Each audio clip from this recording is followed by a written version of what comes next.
everyone, I'm Olga from Olga's Flavor Factory.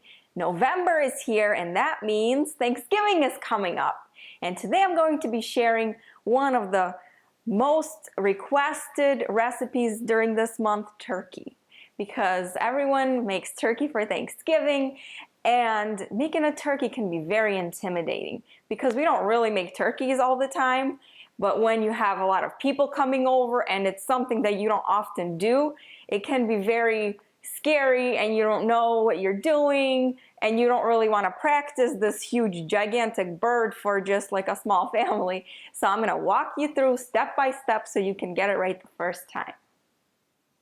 I actually have 3 turkey recipes on my blog, so you can check them out and see which one you like. So I kind of combined all of them into one to make it the most user-friendly, the easiest way possible, and the most delicious.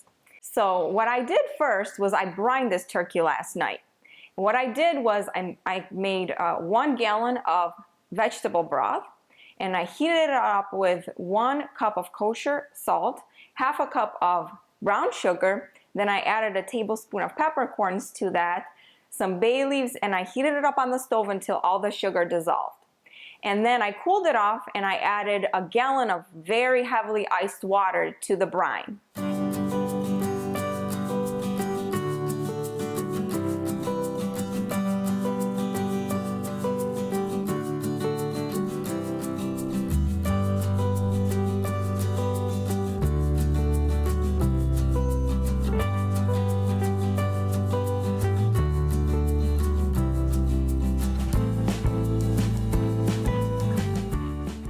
I'm a big fan of brining the turkey because it's such a big bird and there's so much meat on the breast especially that it can be dry. And also using a brine will infuse so much flavor into the breast, all that vegetable broth flavors, and then I also added some garlic to the brine, and all of that just infuses right into the meat of the turkey. So every single bite will be really delicious. If you don't want to brine the turkey, I would really recommend that you would salt, really liberally salt and pepper all over the turkey and put it into the refrigerator overnight. Salt, it has a way of denaturing the actual protein, and it will make the meat softer and more tender, and that's exactly what we want. So pat the turkey dry, and because it's going to be dry, the skin is going to get crispier, because if your turkey isn't dry, then it's going to steam before it actually starts to crisp up, and we don't want that. So I patted it dry, and now we're going to put it into the roasting pan.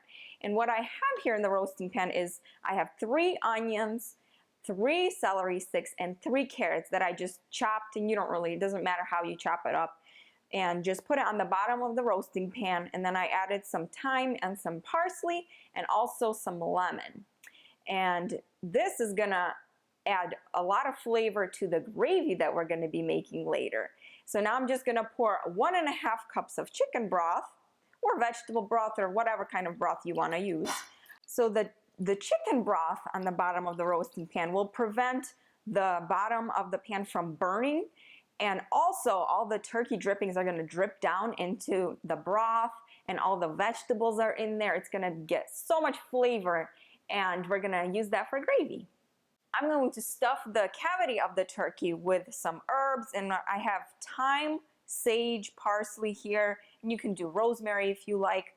And then I have half of an orange, 1 lemon, 1 onion, and 1 head of garlic. And I'm going to put it all inside the turkey. And as you can see, we're going for tons of flavor in the bird and then in the gravy. And I don't stuff my turkey with bread or rice stuffing, because by the time the stuffing cooks through, because it's deep inside the turkey, and by the time it cooks through, the turkey is going to be way overcooked and dry, and we don't want that for sure.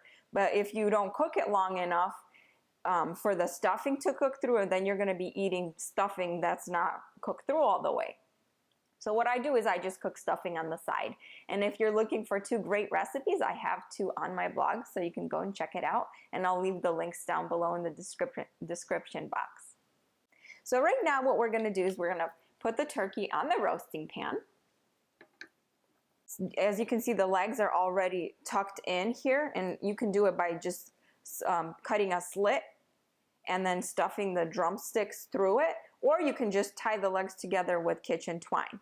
And what I'm going to do is I'm going to tuck the wings underneath the turkey like this.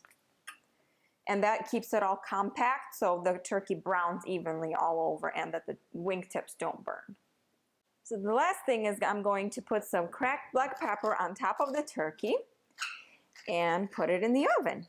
And actually a really cool tip is to cook the turkey upside down, breast side down, because the breast is going to be a lot juicier that way. But I know that a lot of people don't want to wrestle a hot turkey, so for the sake of this video, I'm going to show you that you can do it this way too. Just cook it right side up the whole time, but the way I like to do it is actually cook it breast side down, flip it over halfway, and finish it cooking it breast side up. Whoa, this thing is heavy. I'm going to get a workout. I have my oven preheated to 350 degrees, so I'm going to go put it in the oven. I did want to mention that you should put your oven rack on the very bottom of the oven so your turkey won't burn on the top. The only way you're going to know for sure that you have tender, juicy turkey that's not overcooked and that it's not raw is if you use this thing, a thermometer. Pick this one up. It's really inexpensive, and you'll be sure that you're going to have the best turkey, and you don't have to worry about it being undercooked or overcooked. And definitely don't rely on those pop-up thermometers that are inside the turkey and some of the turkeys that you buy in the stores, because those things are not accurate and they pop up usually when the bird is way overcooked. So what you're looking for is you want to have 165 degrees Fahrenheit on the turkey in the breast meat, and then insert it into the thickest part of the thigh, and you're looking for 175 degrees in the thickest part of the thigh. Just make sure it's not touching the bone. I'm sticking the thermometer right into the thickest part of the thigh, and it's not done yet, but as you can see, it's nice and golden brown. And to keep it from getting too brown, I made this thing out of aluminum foil, and I'm just gonna cover it up like this, tuck it on, tuck it over, do it fast because you don't want to burn yourself, and just cook it that way, and that way it's not gonna get too brown on you.